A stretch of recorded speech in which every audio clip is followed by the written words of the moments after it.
BNP একটি পরীক্ষিত রাজনৈতিক দল, সরকারের বাইরে। আমরা যখন সরকারে থেকেছি, আমাদের দলের প্রতিষ্ঠাতা শহীদ প্রেসিডেন্ট জিয়াউর রহমান, তিনি বাংলাদেশে সংস্কারের যে মূল কাজগুলো শুরু করেছেন, একদলীয় শাসন ব্যবস্থা থেকে বহুদলীয় শাসন ব্যবস্থাতে নিয়ে এসেছেন।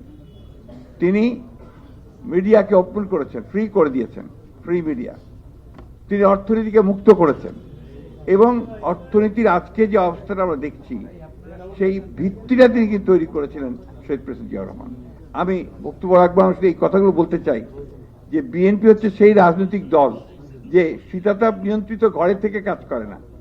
দীর্ঘ 15 বছর বিএনপি গণতন্ত্র যে সংগ্রাম করেছে, লড়াই করেছে। বিএনপি 60 লক্ষ মানুষ মিথ্যা মামলার শিকার হয়েছে, 20,000 মানুষকে হত্যা করা হয়েছে, 1700 নেতা কর্মীকে গুম করে ফেলা হয়েছে। বিএনপি সত্যিকার অর্থেই একটা আগুনে পোড়া একটা রাজনৈতিক দল।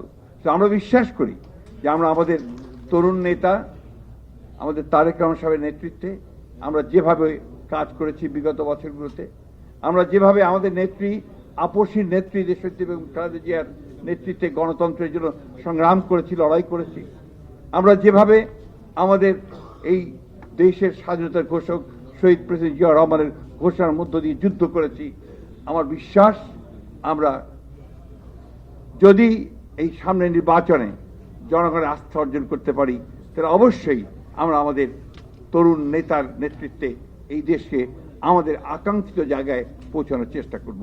অবশ্যই স্বপ্ন তো দেখাতেই হবে, স্বপ্ন দেখালে তো এগুলো যাবে না। এবং আমি বিশ্বাস করি যে স্বপ্ন তারেক রহমান সাহেব আমাদের দেখাচ্ছেন, আমরা সেখানে পৌঁছতে সক্ষম হব।